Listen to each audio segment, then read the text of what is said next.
పులి గాడిద అడవిలో ఉన్నప్పుడు గాడిద అంటుందంట, గట్టి బ్లూ కలర్ లో ఉంటది నీకు తెలుసా అన్నదట.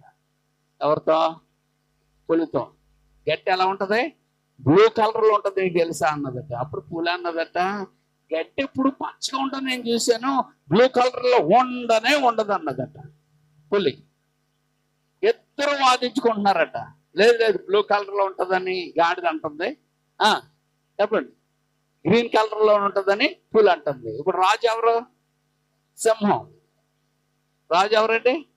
సింహం. ఇప్పుడు సింహం దగ్గరికి వెళ్ళి సింహరాజా వందనాలు, ఏడు చెప్పండి. ఇద్దరు వెళ్ళొచ్చారు కలిసి అంటే, ఈ గాడిదేమో బ్లూ కలర్ లో గడ్డి ఉంటుందన్న, నేనేమో గ్రీన్ కలర్ లో ఉంటుంది.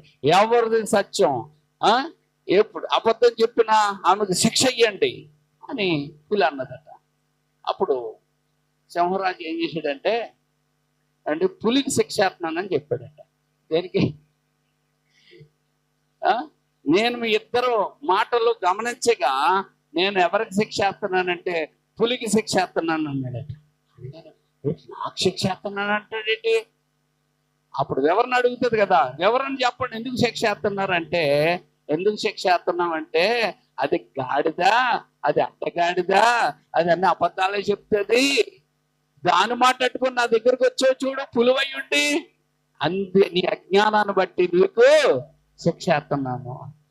కొంతమంది మూర్ఖులు ఉంటారు, ఆ మూర్ఖులు ఏదో అన్నారని అది పట్టుకుని వచ్చి ఇది చూడండి ఇది చూడండి అని కొంతమంది మాట్లాడుతూ ఉంటారు. అలా అన్ని అబద్ధాలు ఆడతారు వాళ్ళు.